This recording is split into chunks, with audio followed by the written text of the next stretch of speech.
이번 주 우리가 묵상할 말씀은 요한복음 12장입니다. 요한복음 12장 23절부터 26절까지의 말씀을 제가 봉독하겠습니다. 예수께서 대답하여 이르시되 인자가 영광을 얻을 때가 왔도다. 내가 진실로 진실로 너희에게 이르노니 한 알의 밀이 땅에 떨어져 죽지 아니하면 한 알 그대로 있고 죽으면 많은 열매를 맺느니라. 자기의 생명을 사랑하는 자는 잃어버릴 것이요 이 세상에서 자기의 생명을 미워하는 자는 영생하도록 보전하리라. 사람이 나를 섬기려면 나를 따르라. 나 있는 곳에 나를 섬기는 자도 거기 있으리니 사람이 나를 섬기면 내 아버지께서 그를 귀히 여기시리라. 아멘. 할렐루야. 오늘 또 저와 여러분의 가정, 자녀 하는 모든 일들마다 하나님의 도우시는 손길이 함께 하시기를 주님의 이름으로 축복합니다. 종종 사람들을 보면은 참 지혜로운 사람들이 있어요. 어떻게 저런 생각을 할까? 어떻게 저런 마음을 가질까? 참 지혜로움에 감탄을 주는 사람들이 종종 있어요. 그런데 지혜로운 사람들은 일반적으로 몇 가지 공통된 특징들이 있습니다. 그 중에 하나가 지혜로운 사람은요, 때를 잘 압니다. 지혜로운 사람은 때, 타이밍을 잘 잡습니다. 말해야 할 때와 말하지 않아야 될 때를 압니다. 지혜로운 사람은 앞에 나서야 할 때와 뒤로 물러날 때를 압니다. 지혜로운 사람은 돈을 쓸 때와 전략해야 할 때를 압니다. 무엇이 낭비이고 무엇이 투자인지 낭비와 투자를 분별할 줄 압니다. 지혜로운 부모는 아이를 키우는 데 있어서도 책망해야 할 때와 칭찬해야 할 때를 잘 알아서 책망할 때는 엄하게 책망하고 칭찬할 때는 마음껏 칭찬해 줄 압니다. 이처럼 지혜는 때를 아는 것입니다. 오늘 본문 23절에 예수님께서 하시는 말씀이에요. 예수께서 대답하여 이르시되 인자가 영광을 얻을 때가 왔도다. 예수님이 지금이 어느 때인지 아셨다는 것입니다.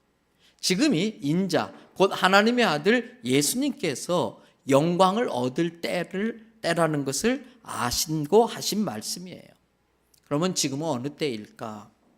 답부터 미리 말씀드린다면 예수님의 생애 중에 가장 인기가 절정에 이르렀을 때에, 예수님의 생애 가운데 가장 큰 영향력을 발휘할 수 있을 때가 바로 지금 이때였습니다. 정말 그런지 성경을 통해서 한번 찾아보십시다. 예수님의 생애는 이 땅에서 33년을 사셨어요. 그 중에 3년은 공적인 활동을 하시면서 지내셨습니다. 여러분, 그 중에 가장 절정적인 때가, 예수님의 인생의 가장 절정인 때가 언제일까? 요한복음을 가지고 굳이 살펴본다면 요한복음 11장의 때가 예수님의 생애의 가장 절정인 때입니다. 왜 예수님의 생애 중에 가장 절정인 때가 요한복음 11장일까? 요한복음 11장의 내용을 잘 아실 것입니다. 예수님의 사랑했던 친구 나사로가 죽은 지 나흘 만에 예수님에 의해서 다시 살아나는 내용이 요한복음 11장에 기록되어져 있어요. 나사로는 예수님과 아주 친한 관계, 소위 말하면 요즘 애들 말로 절친이었어요. 그런데 이 나사로가 죽을 병에 걸린 것입니다. 사태의 위중함을 알게 된 나사로의 동생 마리아와 마르다가 예수님께 사람을 보냅니다. 예수님 빨리 와주세요. 예수님은 능치 못함이 없으니까 예수님이 오셔서 기도해 주시면 우리 오빠가 병이 낫고 죽지 않을 것입니다. 그러나 성경을 보면 딱히 어떤 별다른 이유가 있는 것도 아닌데 예수님은 자꾸 지체하십니다. 그러다 결국 그 사이에 나사로가 죽어요. 그리고 나사로가 죽은 지 나흘이나 지나서 비로소 그곳에 찾아갑니다. 여러분, 소위 문상하러 온 꼴이 되고 만 거예요. 그 예수님을 보고 예수님의 여동생 마리아와 마르다가 마음의 원망이 가득해요.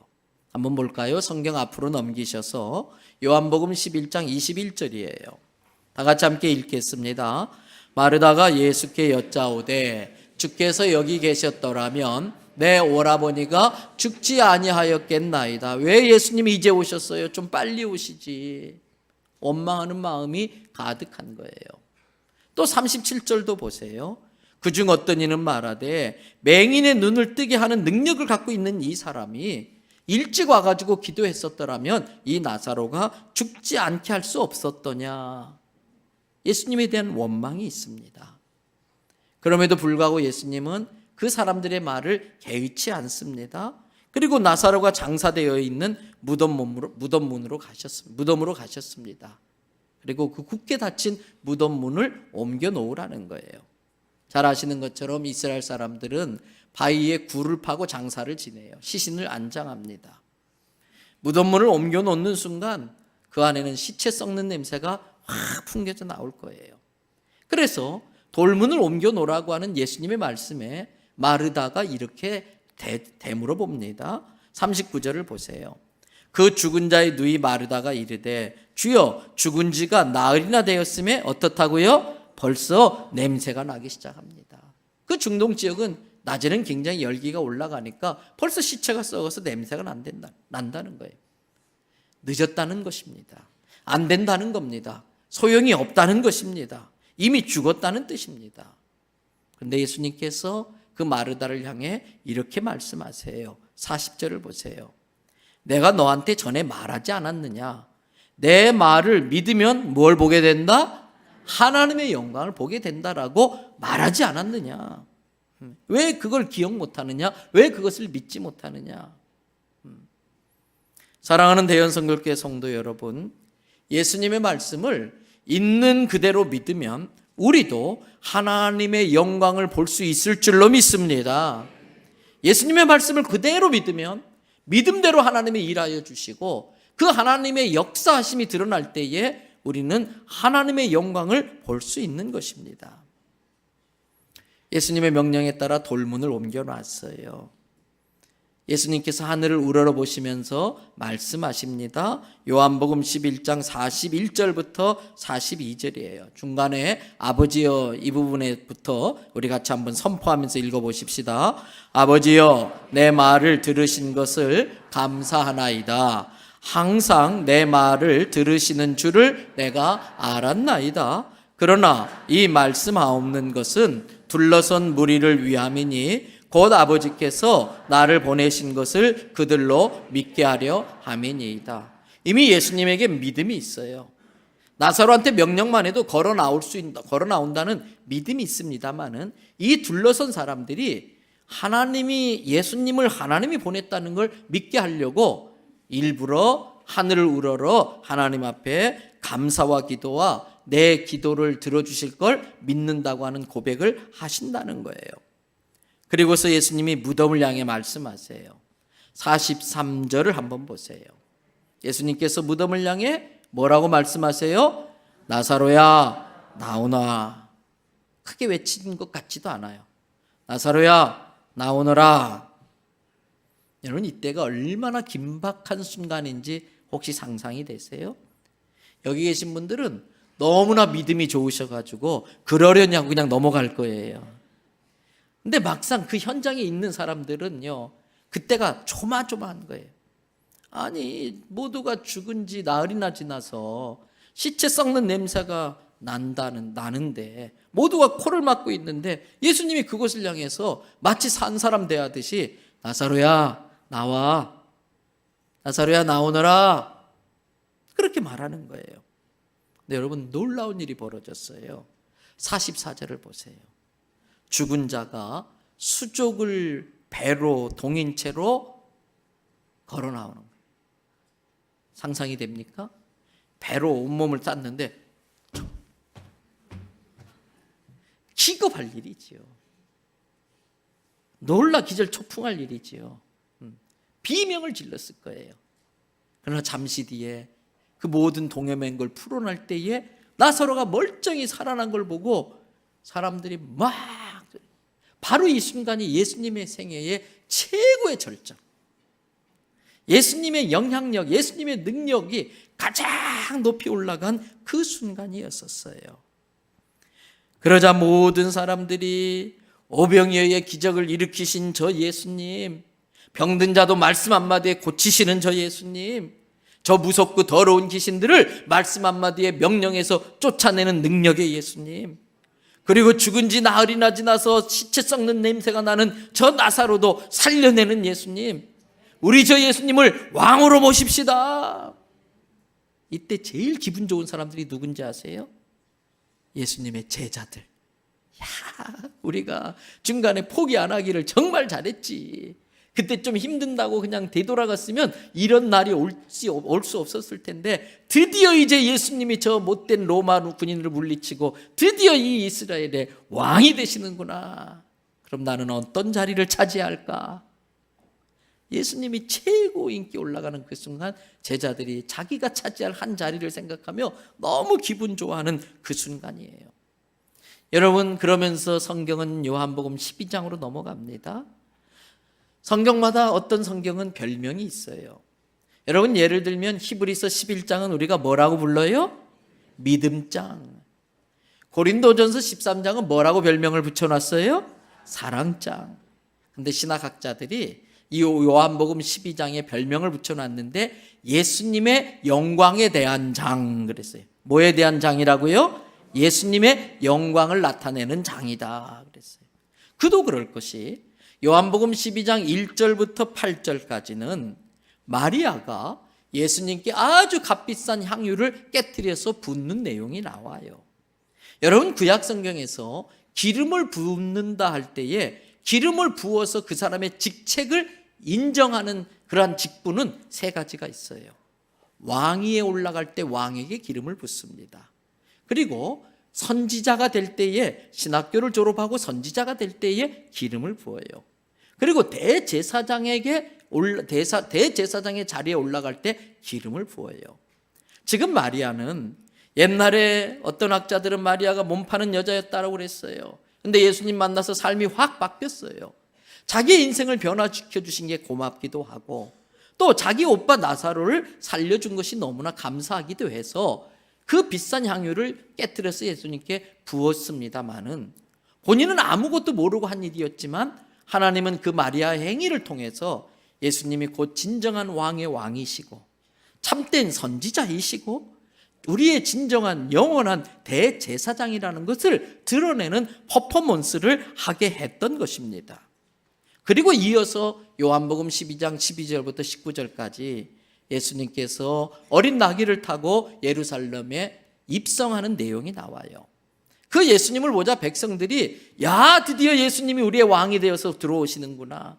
자기의 옷을 벗어서 바닥에다 깔고요, 종려나무 가지를 꺾어서 막 흔들면서 뭐라고 외쳤어요? 호산나 다윗의 자손이여, 어서 오시옵소서. 호산나라는 뜻이 뭐예요? 우리를 구원해 주세요, 우리를 살려주세요, 막 소리를 지르는 거예요. 예수님의 그 영광이 피크까지 올라가는 거예요. 그리고 이어서 나오는 내용이 요한복음 12장 20절부터 23절이에요.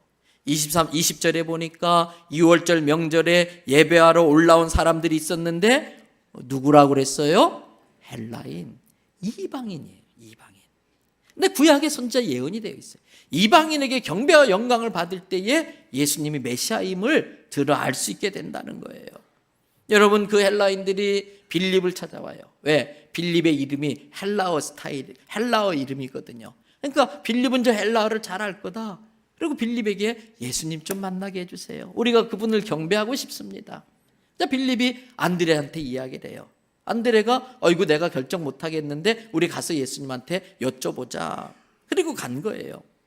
예수님, 헬라인 몇 명이 예수님을 좀 경배하고 싶다고 왔는데 어떻게 할까요? 그러자 그 이야기를 들은 예수님이 하신 말씀이 오늘 우리가 읽었어요. 23절 다 같이 한번 읽겠습니다. 예수께서 대답하여 이르시되 인자가 영광을 얻을 때가 왔도다. 야, 드디어 예수님이 영광을 얻을 때가 왔도다. 제자들이 야, 드디어 때가 됐구나. 그런데 바로 이어서 예수님이 엉뚱한 이야기를 하는 거예요. 제자들 입장에서는 받아들이기 힘든 이야기를 해요. 그게 24절 25절이에요. 자, 우리 또 한번 다 같이 읽습니다. 내가 진실로 진실로 너희에게 이르노니 한 알의 밀이 땅에 떨어져 죽지 아니하면 한 알 그대로 있고 죽으면 많은 열매를 맺느니라. 자기의 생명을 사랑하는 자는 잃어버릴 것이요 이 세상에서 자기의 생명을 미워하는 자는 영생하도록 보전하리라. 마리아가 기름을 부었습니다. 또 온 유대인들이 막 종려나무 가지를 흔들면서 예수 우리 왕이여 찬양을 합니다. 이방인들까지 와서 경배를 합니다. 최고의 절정에 달했을 때 예수님은 우리가 한 알의 미랄 되자. 한 알의 미랄이 안 죽으면 한 알 그대로지만 땅에 떨어져 죽으면 많은 열매를 맺는데 우리가 그 일을 위하여 우리의 생명을 버리자. 그리고 올라가신 곳이 어디예요? 십자가예요. 십자가예요. 여러분, 예수님은 자기의 삶을 한 알의 미랄로 십자가에 심으신 거예요.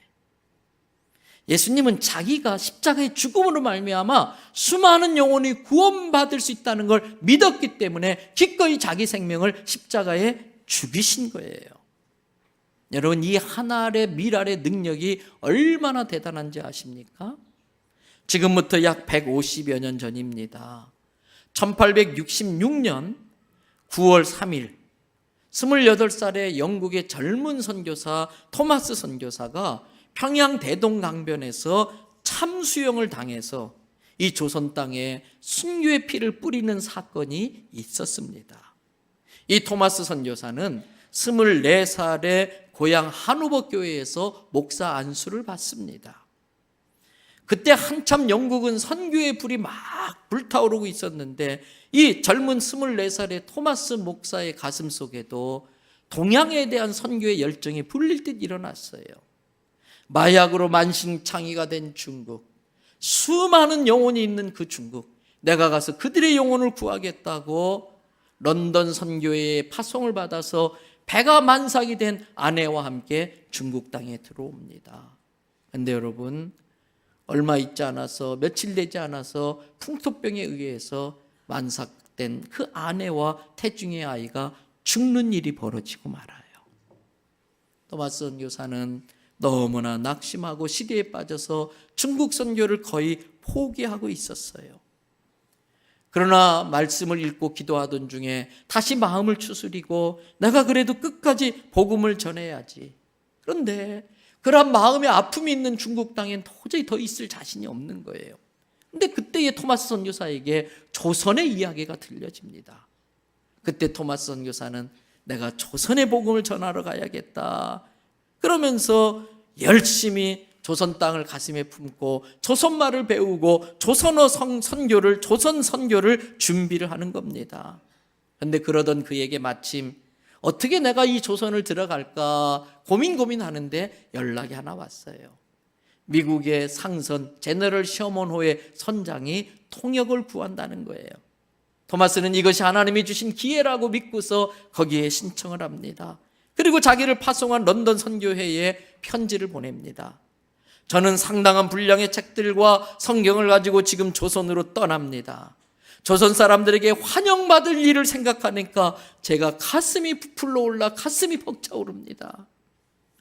선교회에서도 이 복음을 전하기 위해서 미지의 나라로 떠나는 저의 노력을 언젠가는 인정해 주시고 허락해 주실 줄로 믿습니다. 그리고 떠납니다. 여러분, 런던 선교회는 이 토마스 선교사의 편지를 받자 얼른 답장을 씁니다. 런던 선교회 총무 제이 멀린스는 이렇게 편지를 썼습니다. 무장한 선박을 타고 조선에 들어간다는 것은 위험을 자초하는 일입니다. 더욱이 중국 선교라고 하는 당신의 의무를 저버리지 마십시오. 다시 곧 북경으로 돌아와서 당신에게 맡겨진 임무에 충실하십시오. 이러한 경고성 답장을 속히 보냅니다. 그러나 벌써 토마스 선교사는 셔먼호를 타고 조선으로 떠난 뒤였어요. 아니나 다를까 런던 선교회에 그 염려했던 일들이 벌어집니다. 잘 아시는 것처럼 당시 조선은 대원군에 의해서 세국 정책, 나라의 문을 걸어 잠는 정책을 썼어요. 그리고 다른 외국 강대국과 아주 팽팽한 긴장감 가운데 조선 사람들은 외국인에 대한 반감을 가지고 있었습니다. 드디어 1866년 8월 미국 상선 제너럴 셔먼호가 대동강변에 도착합니다. 셔먼호 선장은 빨리 배를 돌려서 조선 경내에서 떠나라고 하는 이 조선 군사 이현익의 말을 무시하고 오히려 이현익을 잡아다가 배에 억류해놓고 총과 포를 막 쏘아대면서 사람들을 죽이고 우리와 함께 통상을 하자고 강압적으로 무례한 일을 저지르고 마는 겁니다. 여기에 조선 군사들이 흥분해가지고 이 셔먼호를 공격하는데 마침 셔먼호가 들어올 때는 홍수 뒤끝이라 대동강물이 많아서 깊숙이 들어올 수 있었지만 그 사이에 물이 쫙 빠져버리면서 이 셔먼호는 양각도라고 하는 모래톱에 모래섬에 자초돼서 걸려 들고 맙니다. 그러다 조선 군인들이 그 배를 향해서 화염병을 던지면서 공격을 하기 시작합니다. 그 와중에 토마스 선교사는 배에 올라온 조선 군사들을 향해 성경책을 던지면서 외칩니다. 야소 믿으세요, 야소 믿으세요. 그 어설픈 조선말을 가지고 야소 믿으세요, 야소 믿으세요 소리를 칩니다. 그러자 배가 불길에 휩싸이자 토마스 선교사는 성경책을 보자기에 주둥지 싸가지고 강으로 뛰어들어서 헤엄쳐서 강가에 나옵니다. 그리고 병졸 박춘권에게 붙잡히고 맙니다. 평양감사는 이들에게 국법을 어기고 사교를 전파하고 백성들을 살해했다고 하는 제목을 물어서 그 자리에서 모두 대동강변 모래사장에서 참수형을 내리게 됩니다. 선장을 비롯해서 붙잡힌 죄수들이 살려달라고 예언할 때에 토마스 선교사는 조용히 눈을 감고 기도를 하면서 자기의 차례를 기다립니다. 자기의 차례가 되자 자기의 목을 치러 온 그 박춘권에게 그 어설픈 조선말로 이야기를 합니다. 하나님은 당신을 사랑합니다. 하나님은 당신을 사랑합니다. 그러면서 성경을 싼 그 보자기를 내밉니다. 이 박춘권 부교는 얼떨결에 그 보따리를 받아듭니다.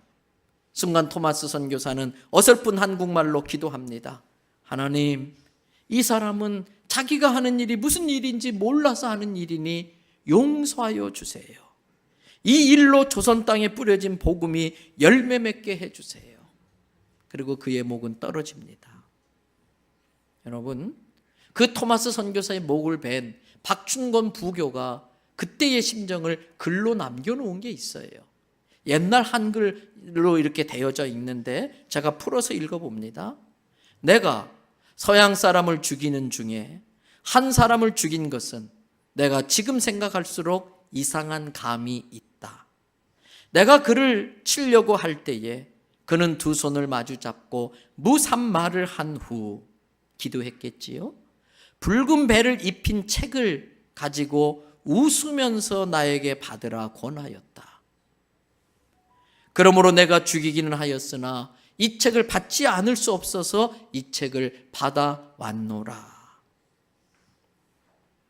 그렇게 토마스 목사는 제대로 선교도 하지 못하고 마지막 숨을 거두었습니다. 얼마나 어리석은 일입니까? 얼마나 미련한 일입니까? 사람들은 그것을 개죽음이라고 말을 했을 것입니다. 얼마나 안타까운 낭비입니까? 그러나 여러분, 하나님의 일에는 낭비가 없는 걸 믿으시기를 바랍니다. 토마스 목사의 죽음은 절대 헛되지 않았습니다. 그는 하늘의 미랄로 죽은 것입니다. 33년이 흘렀습니다. 1899년 토마스 선교사가 조선 땅에 순교한 지 33년 되던 해에 마페 선교사 앞에 한 남자가 서 있습니다. 그러면서 울면서 이야기합니다. 선교사님, 저는 더 이상 이대로는 못 살겠습니다. 제가 토마스 선교사의 목을 친 박춘권이라는 사람입니다. 그때 그가 죽어가면서 제가 주었던 그 작은 보따리가 있었는데 그 안에 책이 있었습니다. 제가 그 책을 읽고 제 마음에 찔려서 이렇게 소문을 듣고 선교사님을 찾아왔습니다. 제가 어떻게 해야 되겠습니까? 제가 어떻게 해야 되겠습니까? 박춘권의 목을 치고서 33년 동안 눈에 어른거리는데 괴로워서 견딜 수 없다. 이게 무슨 책인가? 왜 이 책 하나 주려고 자기의 목숨을 이렇게 버리나? 그게 궁금해서 그 책을 읽기 시작한 거예요. 여러분, 그날 박춘권은 예수님을 영접해요. 그리고 그는 평양교회의 장로님이 되십니다. 당시에 토마스 선교사는 대동강변에 500권의 성경책을 배포했는데 그 중에 일부를 평양 감청에 경비를 서던 박영식이라는 사람이 집어옵니다. 그리고 오늘날 여관이라고 할 수 있는 옛날 주막을 그의 아내가 운영을 했는데 그 주막 여관방에 벽지, 도배지로 그 성경이 종이질이 좋다고 뜯어서 일일이 벽지로 썼어요. 여러분, 그로 인해서 그 여관방에 묵었던 많은 손님들이 그 벽지 성경책을 읽으면서 예수님을 믿게 되었다는 사실이에요. 그리고 그의 집은 평양 최초의 교회인 널다리골 예배당이 되었습니다. 거기에 천도교인이었던 김영섭과 그의 동생 김종건도 나중에 장로가 됐어요. 그 셔먼호를 공격하는 그 자리에 있었던 사람이에요.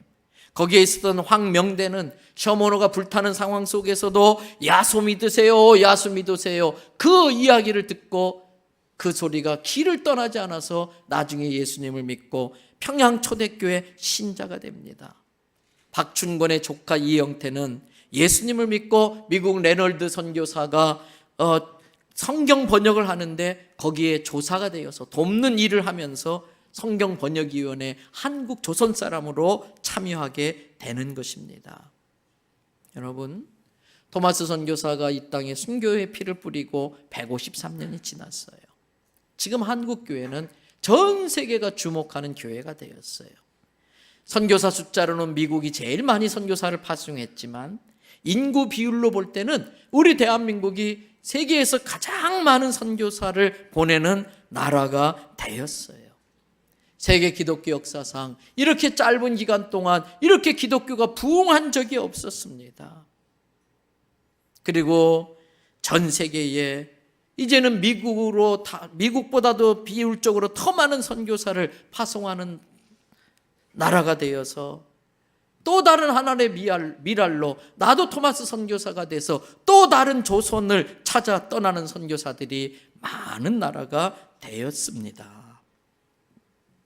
이처럼 하나님의 일에는 낭비가 없어요. 여러분, 사람들은 토마스 선교사를 미련하다고 그랬어요. 헛짓이라고 그랬어요. 개죽음이라고 그랬어요. 그러나 하나님의 일에는 결코 우연이 없습니다. 하나님은 항상 마스터 플랜, 빅피처, 큰 그림을 가지고 하나님의 뜻대로 역사를 움직여가는 줄로 믿습니다. 하나님의 의도는 항상 옳으십니다. 하나님의 섭리는 항상 선하십니다. 그러므로 우리는 때로는 우리가 이해할 수 없는 일들, 그렇게 죽으라고 준비했는데 아내가 아이와 함께 죽어버리고, 그렇게 열심히 조선말 배워가지고 조선 땅에 발을 디쳐 놓자마자 목이 달아나 날아 죽고, 이해할 수 없는 일이었지만 먼 훗날 되돌아보니까 그 토마스 선교사는 하나의 미랄로 죽으셨던 것입니다.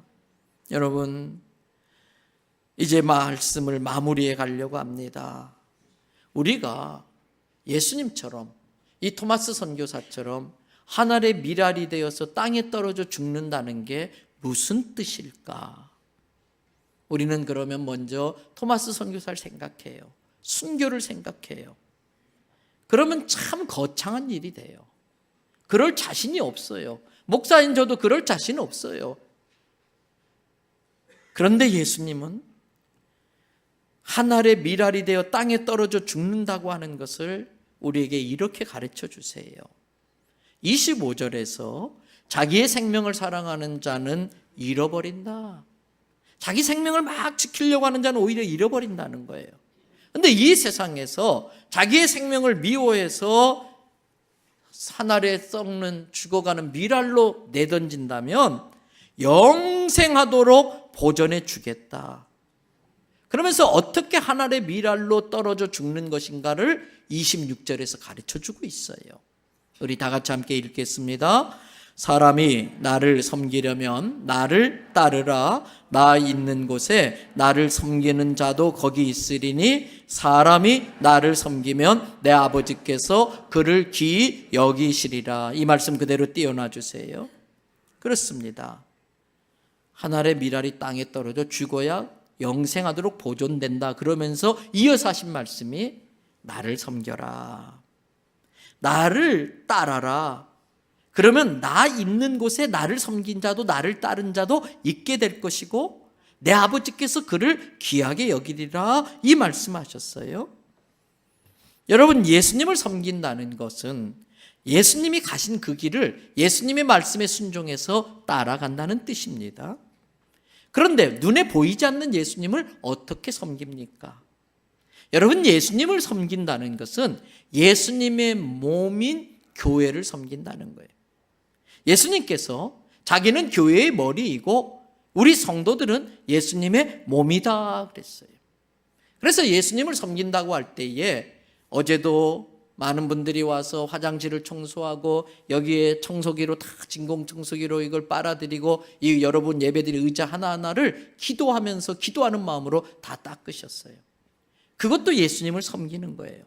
더 나아가서 이것은 교회 당입니다. 예수님을 섬기는 마음으로 성도들이 예배를 잘 쾌적하게 드릴 수 있도록 교회 당을 청소하는 것, 예수님을 섬기는 거예요. 그런데 더 나아가서 예수님을 섬긴다는 것은 예수님의 몸을 이루고 있는 다른 성도들을 섬기는 것입니다. 가끔 어떤 분들이 물어봐요. 목회하면서 힘들지 않습니까? 목회하면서 어떤 보람이 있습니까? 목회가 힘들지요. 그래서 가끔 기도할 때 주님 빨리 오세요 이렇게 기도할 때가 있어요. 제가 감당할 수 없는 일들이 여기저기 빵빵 터지면 빨리 주님 오셔서 다 정리되면 좋겠다. 제가 고등학교 때 시험 공부 안 했다가 시험날 닥쳐오는데 그날 새벽에 드린 기도가 주님 오늘 오시옵소서. 똑같은 기도를 드릴 때가 있었어요. 그런데 신방을 하다가 성도들의 이야기를 들으면 힘이 나요. 목사님, 지난번에 우리 부부 헤어지려고 했다가 목사님 말씀 듣고 서로 용서하고 다 문제 해결됐어요. 고마워요. 이 말 들으면 힘이 나요. 목사님, 너무 힘들어서 세상 끝내버리고 싶었어요. 근데 그때 목사님 설교 들으면서 제가 정말 위로받게 됐고 지옥이 얼마나 무섭다는 걸 알아서 다시 용기 내서 그 고비 넘겨냈어요. 여러분, 우리가 얼마나 별 볼 일 없어요. 우리가 뭐라고 나의 그 작은 섬김이 누군가에게 힘이 되고 무너진 어떤 가정을 다시 일으켜 세우고 나의 그 말 한마디 위로 하나. 지난주에 어떤 분이 한 2, 3주 전에 헌금을 올렸어요. 목사님, 이거 제가 일해서 성과급 받은 거예요. 근데 제가 그 가정 형편 알거든요. 참 어려운 가정이 지금 참 재정적인 어려움이 있어요. 근데 그걸 그대로 올려가지고 누구누구 가정 어렵다는 이야기 들었는데 목사님 이름 밝히지 말고 좀 전해주세요. 제가 그 성도 불러서 그 사연을 누구라고 밝히지 않고 그 상황을 설명하고 드리니까 목사님 나 이거 못 받아요. 이거 받으셔야 그분이 기뻐하세요. 그러니까 울면서 받아가는 거예요. 우리 한 성도가 또 아주 재정적으로 참 어려움이 있어요. 아주 막 치료비가 너무 많이 들어가요. 그래서 또 어떤 성도님이 그렇게 드린 예물을 이렇게 전달해 줬어요. 그랬더니 목사님 더 어려운 사람 도와주세요. 더 힘든 사람 도와주세요. 안 받겠다는 거예요. 근데 이거 받아야 된다고. 여러분, 물질의 크고 적음을 떠나서 그것이 그분에게 얼마나 위로가 되고 힘이 되겠어요. 불의한 재물을 가지고 친구를 사라, 성경에 예수님이 그랬는데 불의한 재물이 아니고 선한 재물이 그렇게 쓰여지는데 얼마나 우리 주님이 기뻐하시겠느냐 이거예요. 이게 예수님을 섬기는 거예요. 이게 하늘에 미랄되어 죽는 거예요. 오늘 초동부에서 광고 냈어요. 우리 아이들 교회 오고 싶어 하는데 집이 멀어서 또는 교통이 안 돼서 못 오는 아이들이 있는데 그 아이들 차량으로 주일 아침마다 섬겨주실 분 헌신해 달라고. 여러분, 귀찮아서 안 온다 하는 아이 내가 집에 가서 차로 데려왔어요. 근데 이 아이가 점점 교회 오면서 재미를 붙이고 예수님을 만나게 되고 성경을 읽으면서 비전이 생기게 되고 세계를 복음화 시키겠다는 큰 꿈을 꾸면서 때로는 대통령도 될 수 있고 때로는 선교사도 될 수 있고 때로는 위대한 기업가가 될 수도 있고 죽어도 아멘 안 하고 나의 그 작은 헌신이 한 아이를 그렇게 만들어냈다면 그거만큼 가치 있는 일이 어디 있겠어요? 여러분, 한 알에 미랄되어 죽는다는 게 거창한 게 아니에요. 내 고집 내려놓는 거예요. 불편해도 내가 헌신하는 거예요. 여러분, 지혜는 때를 아는 거라고 그랬잖아요. 그 순간 꽝 부딪히려고 하는 순간에 한 발 물러나는 거예요. 내 자존심 내려놓고, 내 오기 내려놓고, 내 교만 내려놓고 한번 져주는 거예요. 하늘에 미랄되어 죽는 게 대단한 게 아니라 내가 한 발 뒤로 물러나는 거고, 한마디 대꾸 안 해주는 것이고, 내가 양보하는 것이고, 내가 져주는 거예요. 내가 자존심 내려주는 거예요. 그럼 가정이 평안해요. 그럼 가정이 사는 거예요.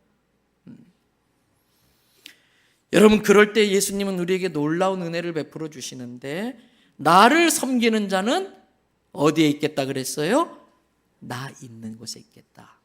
아까 말씀 다시 한번 띄워놔 주세요. 26절 말씀 다시 띄워놔 주세요. 거기에 예수님 분명히 말씀하셨어요. 사람이 나를 섬기려면 나를 따르라. 나 있는 곳에 나를 섬기는 자도 거기 있으리니. 예수님 있는 곳에 우리가 있게 될 줄로 믿습니다. 근데 아멘 조심하셔야 돼. 예수님 있는 곳이 어딘지 알고 함부로 아멘 하세요. 어디예요? 십자가예요. 다 죽는다는 거예요. 그런데 그래도 우리가 십자가에 예수님과 같이 있을 마음이 있어요. 왜요? 십자가는 종착역이 아닌 걸 깨달으시기 바랍니다. 십자가는 정거장이에요. 우리들이 궁극적으로 예수님과 함께 있을 곳은 저 하늘나라 천국인 줄로 믿습니다. 하나님께서 나를 섬기는 자는 나 있는 곳에 있을 것이고 나 보내시니가 그를 귀히 여기리라 그랬어요. 우리가 귀히 여김받는 곳이 어디예요? 천국이지요. 그렇습니다. 예수님 따라서 하늘에 미랄되어 썩는 일, 죽는 일은 고난의 길, 힘든 길, 어려운 길이에요. 그러나 예수님 본받아 그 길 따라가면 우리도 궁극적으로 예수님과 같이 저 하늘나라에 있게 될 줄로 믿습니다. 이야기 안 하고 마칩니다. 한 나라의 왕위를 물려받아야 될 왕자가, 황태자가 배를 타고 가다가 난파를 당했어요. 다 죽었어요. 우여곡절 끝에 이 왕자와 시종 한 명이 어느 섬에 떠내려가서 겨우 목숨은 건졌어요. 근데 엎친 데 덮친 격이라고 그 섬의 원주민들이 와가지고서 이 두 사람을 밧줄로 묶어가지고 잡아가는 거예요. 그런데 공교롭게도 이 시종을 묶은 끈이 느슨해서 풀고 도망갈 수 있게 되어졌어요. 왕자가 이야기합니다. 어서 자네라도 도망가시게. 자네라도 목숨을 살려야지. 어서 도망치시게. 근데 이 시종이 왕자님 안 됩니다. 저는 끝까지 왕자님과 함께 있겠습니다. 죽어도 왕자님과 같이 죽겠습니다. 떠나지 않고 똑같이 포로로 잡혀간 거예요. 여러분, 왕자가 끌려다니면서 모욕을 당하고 조롱당할 때에 이 시종도 같이 욕을 먹고 조롱을 당했어요. 마지막 빵 한 조각 남아서 두 사람은 다 굶어 죽을 지경인데 이 시종이 자기의 굶주림을 참고 왕자에게 먹으라고 줬어요. 왕자가 병이 걸려서 끙끙 앓자 밤을 새워가면서 어머니처럼 그 왕자를 잘 이렇게 시중 들어가지고 왕자를 다시 살려냈어요. 그렇게 하다가 왕이 그 왕자를 구하기 위해서 군대를 보내가지고 그 섬에서 그 왕자를 구출해서 다시 고국으로 돌아가는 배를 타게 됐어요. 그때 왕자가 이 시종에게 뭐라고 했게요? 너 그동안 수고 많았다. 네 할 일 이제 다 했다. 여기서 잘 먹고 잘 살아라. 그리고 자기 혼자 갈까요? 그 시종을 태워가요. 그리고 왕한테 가서 이러이러한 일이 있었습니다. 이 시종이 저의 생명의 은인입니다. 그 말을 들은 왕이요, 이 시종한테 고맙다. 네가 내 아들을 살렸다. 그러면서 왕자처럼 대우해주고 그 많은 물질을 재산으로, 축복으로, 상급으로 주지 않겠습니까? 우리도 마찬가지예요. 우리가 이 땅에서 주님 위해서 고난당하고 핍박당하고 하나의 미랄로 죽어지면 그걸로 끝나는 것이 아니라 오늘 말씀처럼 영원한 천국에서 그 생명이 영원토록 보존되게 될 줄 믿습니다. 하나님께서 우리를 예수님 왕자처럼, 우리를 왕자처럼 대우하시고 우리에게 큰 하늘나라의 상급을 주시는 줄로 믿습니다. 여러분, 내가 죽으면 예수님이 삽니다. 내가 죽으면 가정이 천국 가정이 됩니다. 내가 죽으면 교회가 은혜로워지고 더 크게 부흥되어서 더 큰 사명 감당하는 교회 될 수 있습니다. 내가 사는 곳에서 하늘의 미랄처럼 말씀대로 살아가면 이 나라는 복음으로 살아나는 대한민국이 될 줄 믿습니다. 하늘 그대로 있다가 없어지는 인생 되지 마시고 복음을 위해, 예수님을 위해, 예수님의 몸인 교회와 성도들을 위해서 기꺼이 떨어져 죽는 미랄을 되시기를 주님의 이름으로 축복합니다. 우리 같이 기도하겠습니다. 과연 예수님 믿는다는 게 뭡니까? 예수님 믿어서 축복받아서 남보다 더 좋은 집 살고, 남보다 더 좋은 옷 입고, 남보다 더 좋은 음식 먹고 좋은 차 타다가 죽는 게 예수 믿는 겁니까? 예수 믿는 건 그렇게 천박한 게 아닙니다. 예수 믿는 건 예수님의 말씀 따라 좁은 길 가는 겁니다. 예수님 말씀 따라 내가 죽는 겁니다. 근데 죽는 게 거창한 게 아닙니다. 지금 내가 죽어야 할 때라는 것을 알아서 그때 한 발 물러서고, 그때 한 발 양보하고, 그때 한번 말대꾸 안 하고 꾹 참고 들어주는 거예요. 그러면 가정이 편안하고 부부관계가 좋아지고요, 내 일터가 행복해지고요. 주님, 저에게 하늘의 미랄로 죽는 믿음 주시옵소서. 우리 다 같이 함께 합심으로 기도하겠습니다.